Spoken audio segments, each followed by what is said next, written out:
Hola, ¿qué tal amigos? ¿Cómo están? Bienvenidos una vez más a su programa Aventuras Arqueológicas.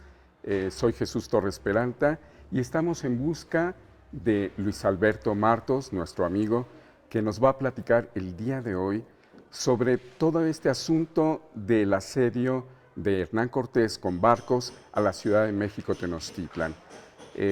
Ayúdenme y acompáñenme para preguntarle a Luis Alberto Martos. Hola, ¿cómo estás, Jesús, Luis Alberto? qué gusto verte. A mí me da mucho gusto Hola a y todos. gracias por aceptar No, siempre nuestra un invitación. placer. Siempre un Qué placer. bueno. Oye, platícanos cómo estuvo esto del asedio de hace 500 años de Hernán Cortés cuando construye los barcos para asediar a la ciudad de México, Tenochtitlan. Exactamente, es un aspecto súper interesante de la conquista de México porque en realidad se trató de una conquista naval de Tenochtitlan, ¿no? Cuando tú te pones a leer sobre todo las cartas de relación que el propio Cortés le mandó al rey de España, desde que llega a la ciudad ya la está viendo estratégicamente, con una mirada especial, ¿no? Te está diciendo, está rodeada de agua, están las tres calzadas famosas, ¿no? Hay canales acequias, hay puentes levadizos, y entonces dice, si uno quisiera defender la ciudad, bueno, es fácil porque está muy protegida, ¿no? Por la propia agua y por este sistema de canales y de puentes. Dice, pero también si nos quedáramos acá adentro, pues estaríamos asediados y aquí no podríamos hacer nada, ¿no? Salir, exactamente. Entonces ya está viendo con una mirada estratégica esto, ¿no? Entonces el primer antecedente es que manda a construir 2 bergantines, se dice en las crónicas, ¿sí? Y se los muestra a Moctezuma, ¿no? Moctezuma ya está preso por él, ¿no? Ya sabemos esta historia. Y entonces le muestra los barcos, entonces le dice, a ver, ¿por qué no vamos a usar los barcos? ¿Qué quiere hacer en ellos? Vamos a pasear. Y entonces Moctezuma dice, ay, pues quiero ir a un peñón, ¿sí? Que está aquí en la orilla del lago, por el lado oriental. Dice, quiero ir a cazar, ¿no? Y entonces llegan un montón de canoas, llega Moctezuma con los nobles, ¿no? Y con los hijos y con todo mundo. Y entonces suben estos 2 bergantines. En ese viaje no va Cortés. O sea, simplemente encomienda a uno de sus capitanes, llévalo y cuídamelo como oro, ¿no? Entonces se llevan a Cortés y entonces van navegando y entonces cuentan... Pero ¿por dónde? ¿Podríamos ir a algún lugar para ir viendo más o menos? Mira, vamos cómo a acabar está esta parte aquí y ahorita en la segunda parte sí ya nos vamos porque sí tiene que haber unas calles y cosas así. Ahorita acabemos esta parte porque es el antecedente de los otros barcos. Estos son 2 previos, sí que se deben haber perdido en la noche triste. Los han de haber destruido los indígenas. Aquí lo que pasa es que llevan a Moctezuma y cuentan cómo bien pronto dejan atrás a las canoas. Y algo muy interesante que dicen los cronistas, dice, y Moctezuma se admiraba, porque solo sabemos de que son bergantines, pero no sabemos qué tipo de barco era, ni qué tamaño, ni nada, ¿no? Y bueno, y entonces aquí dicen, y Moctezuma se admiraba de qué bien funcionaba la combinación de remos y velas. O sea, ya sabemos que son barcos que llevaban remos también, ¿no? El calado no debió ser mucho, ¿no? Porque el lago era somero, no era un lago muy profundo. Y es un antecedente, la primera vez que manda a hacer los barcos. Y ahorita ya platicamos de la segunda parte, si quieres, aquí afuera, en la plaza y en las calles. Me parece perfecto. Órale, pues vayamos entonces. Vamos. Entonces, ¿cómo me decías, Luis Alberto, de cuando Moctezuma acompaña a Hernán Cortés? Sí, le manda a Hernán Cortés construir 2 bergantines y entonces lleva a pasear a Moctezuma a una cacería y entonces ahí no sabemos qué tipo de barcos, dicen en las crónicas que mandó construir bergantines. Entonces aquí hay lo que decía algo interesante es que mencionan las crónicas de que Moctezuma y le llama mucho la atención la velocidad que toman los barcos y dice, y él comprobó la ventaja de combinar las velas con los remos, sí, porque dejan atrás a todas las canoas, ¿no? Entonces, ese es el antecedente de estos 2 barcos que manda a hacer al principio. No sabemos qué fue de ellos, porque luego Cortés sale cuando se entera de que llega Pánfilo de Narváez, enviado por Diego de Velázquez, a detenerlo, entonces sale a enfrentarlo en batalla. Y cuando regresa Hernán Cortés ya está sitiado, los españoles ya lo tienen sitiados por la fiesta de Templo Mayor, en la famosa matanza, cuando supuestamente los españoles, guiados por Pedro de Alvarado, matan a toda la nobleza para quedarse con sus joyas. Hernán Cortés regresa y ya está todo sitiado y ya viene la famosa noche triste cuando tienen que salir huyendo, ¿no? Por la calle de Tlacopan. De los barcos ya no sabemos qué pasó. Ahora, lo que sí está muy claro es que Cortés tenía muy presente que la única forma para conquistar la ciudad era utilizando barcos.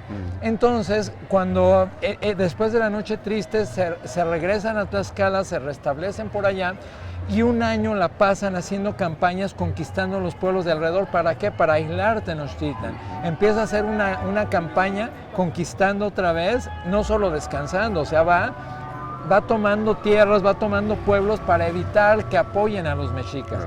Entonces, cuando logra esto, en ese periodo, manda a Martín López, que era uno de los conquistadores que venía con él y era carpintero. Martín López sabía hacer barcos. Entonces le encarga construir 13 bergantines, ¿sí? Y Martín López los hacen en Tlaxcala y luego los mueven a Texcoco. Todavía hay un punto ahí donde supuestamente abrieron un canal, que el canal tenía más o menos 2,5 kilómetros de largo, ¿sí?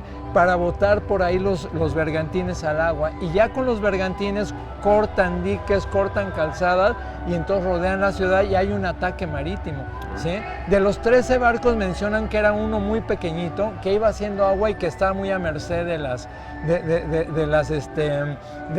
las canoas, ¿no? Entonces acaban por abandonarlo y reorganiza a la gente en los otros 12 barcos. Bueno, fueron cruciales. ¿En total fueron cuántos barcos? O sea, en total eran 13 y usa 12 para la batalla, porque uno dice que es muy pequeño. Si es de estos pequeños bateles que usaban los españoles para exploración, por ejemplo, viene el bergantín por la costa, encuentran un río y en vez de meter el barco, meten un pequeño barquito, que es el que va, ¿no? Entonces, aparentemente uno de los barcos era de este tipo. Ahora, Martín López luego después de la conquista, le hizo otros encargos a Cortés. Por ejemplo, hay un pleito en el que Martín López exige que le pague, ¿sí? No me acuerdo, creo que eran 2,000 pesos oro, que Cortés le había prometido para construirle otra serie de 5 barcos que se iba a llevar a Veracruz para otras empresas de descubrimiento y de conquista, ¿no? Y no se lo paga y hay por ahí un pleito. El documento está en el Archivo de Indias de Sevilla. Pero acá lo interesante es que existe en este mismo archivo de Sevilla, están los méritos de Martín López.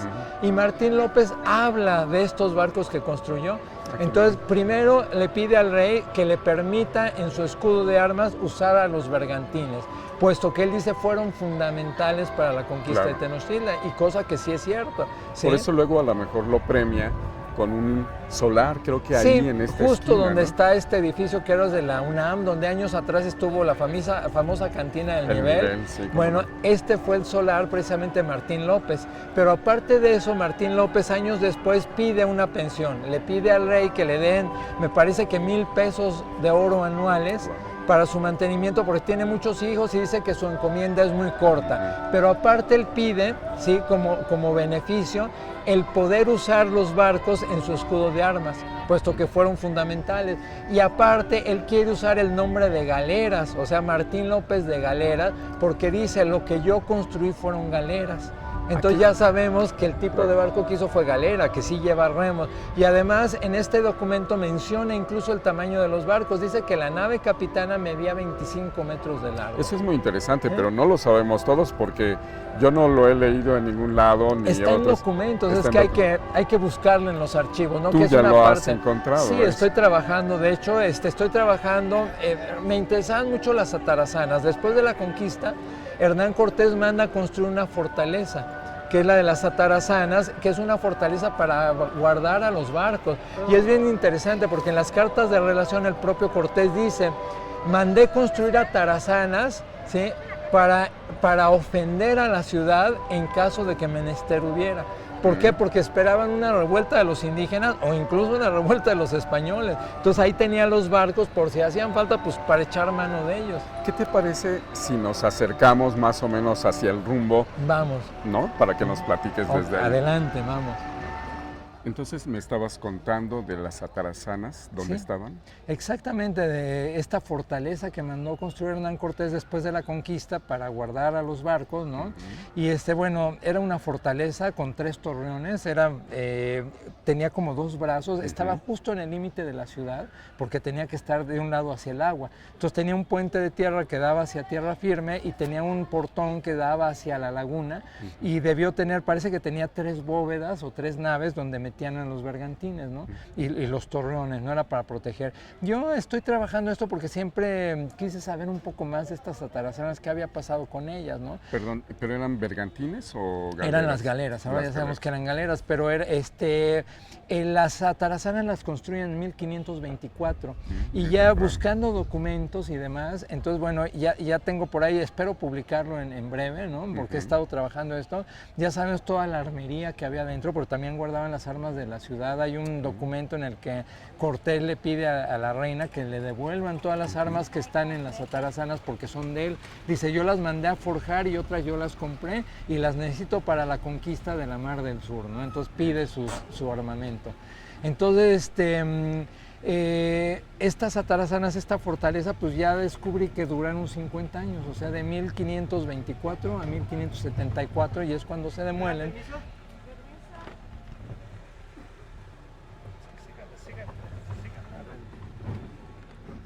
Dejemos que pasen.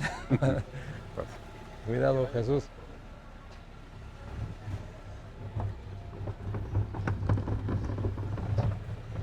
Bueno, estas atarazanas duraron 50 años, de 1524 ¿sí? a 1574. Entonces, cuando finalmente bueno, ya estaban muy mal, hay diagnóstico, ya uno de los torreones se había caído. Entonces, pues no se sabía qué hacer con este terreno, entonces finalmente deciden demoler las atarazanas, la piedra como pues, la destinaron.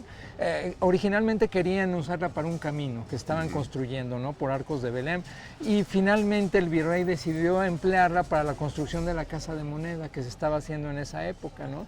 Que está ahora precisamente en la calle de Moneda, ¿no? Y las atarazanas, bueno, el terreno se usó para construir ahí, lo donó el virrey para construir ahí el Hospital de San Lázaro y la Iglesia de San Lázaro. Y precisamente estamos ahorita parados en la calle de Guatemala, que en el siglo XVI se conoció como la calle de las atarazanas, porque precisamente al fondo de ella, ahí estaban las famosas atarazanas, ¿no? O sea, al final de lo que es el islote o la isla de México. Exacto, en el límite de la isla, ahí estaba, ¿no? Hacia el límite oriente. Exacto, ya al final del periodo colonial construyeron la iglesia esta de la Soledad de Nuestra Señora, entonces corta la calle, pero originalmente la calle se seguía hasta la calle que ahora se conoce como Ferrocarril de Cintura, y ahí se conserva todavía, bueno, ya muy deteriorada, ¿no? Y pues rodeado por estacionamientos, por una fábrica, por N negocios, pero ahí está la iglesia de San Lázaro, ¿no? En donde estuvieron precisamente alguna vez las famosas atarazanas, ¿no? Donde guardaban los donde barcos. Guardaron los barcos. De armas. Los barcos no sabemos qué fue de ellos, ¿no? Yo supongo que con el tiempo se habrán ido deteriorando, ¿no? Y ya no hemos encontrado documentos ya después sobre ellos. O sea que recapitulando un poco, Alberto, digamos que Cortés atacó, pero con todo, ¿no? Sí. Con cañones, con caballos, con miles de indígenas que hizo alianza por tierra y por mar. Exacto, ¿no? O sea, reparte a sus escuadrones, ¿no? Por un lado pone a Cristóbal de Olid, ¿sí? A Gonzalo de Sandoval lo manda por el lado de Tlatelolco, me parece, a Pedro de Alvarado por otro lado, y él es tan importante el uso de bergantines que él dice en las crónicas, él que tanto adoraba la caballería y andar a caballo, decide dejar el caballo para subirse a los barcos y él dirigir el ataque naval. Él lo dirigió. Sí, él lo dirigió, es una conquista naval. Sí, cortan las calzadas, pasan los barcos de un lado por otro y dan apoyo a la infantería y a la caballería, o sea, mientras bombardean desde los barcos, ¿sí? Tiene pequeños cañones que usan precisamente en los barcos para bombardear la ciudad y como apoyo, como se hace todavía en la guerra ahora, ¿no? Claro. Llegan los aviones y bombardean, o si estás en la costa hacen un ataque naval y luego ya entran en infantería. Aquí y aparte le cortan el agua, ¿no? Cortan el agua, sí, es cuando empieza el sitio de Tenochtitlan, ¿sí? Pero sí, los barcos fueron fundamentales, ¿no? Y Martín López lo sabía, por eso él pide que le dejen usar en su escudo de armas, ¿sí? El dibujo de los barcos, puesto que fueron fundamentales para la conquista, él mismo lo dice. Y usar como apellido. Y incluso usar como apellido el nombre de Galera. ¿No? Quería que su familia fuera López de Galeras, ¿no? Oye, qué interesante, Luis Alberto. Pues como siempre, tus pláticas espléndidas. Antes de despedirnos, ¿por qué no vamos a la calle de Moneda para que veamos la Casa de Moneda, bueno, el actual Museo de las Culturas, cuya piedra, ¿sí?, alguna vez lució en las paredes de estas famosas atarazanas o fortaleza que hizo Hernán Cortés. Vamos y ya por allá nos despedimos. Perfecto. Y como te decía, entonces esa piedra de las atarazanas, cuando la demolieron por órdenes del virrey, se usó en la construcción de este espléndido edificio, sí, que ahora es el Museo de las Culturas y que antes albergó el Museo Nacional, pero en aquella época, sí, bueno, el Museo Nacional donde estuvieron todas las esculturas famosas, la Piedra del Sol, ¿no?, todas las piedras importantes, esculturas mexicas que habían sido descubiertas hasta el siglo XIX aquí en la ciudad, ¿no? Entonces aquí lo exhibieron, pero antes la construcción original fue la Casa de Moneda, donde se acuñaba la moneda en época colonial. Entonces hay documentos en el Archivo de Indias y también en el Archivo General de la Nación, sobre todo hay correspondencia del virrey en la que le notifica al rey que la piedra de las atarazanas la usó para construir este bello edificio, la Casa de Moneda. Por eso se llama esta la calle de Moneda, ¿no? Exactamente, de ahí viene el nombre de esta calle. Okay, muy bien. Pues amigos, hemos llegado al final del programa y como siempre es tan interesante con Luis Alberto Martos, sus pláticas, tus Gracias. pláticas, Sí. que no terminamos. Pero bueno, no hay plazo que no se cumpla y hay que hacer una pausa y hay que despedirnos. Y estaba tan interesante que casi se nos olvidó despedirnos. Pero bueno, digamos, hasta la próxima a los amigos. Muchas gracias por escucharnos. Espero que les haya gustado y que algo hayan aprendido de esta humilde charla. Seguro, y te tendremos de nueva cuenta en nuestro programa. No, se los agradezco. Y si les gustó, gracias, Luis Alberto. Si les gustó el programa, por favor, suscríbanse y denle clic a la campanita para que les llegue aviso de un nuevo programa. Hasta la próxima, amigos. Hasta luego.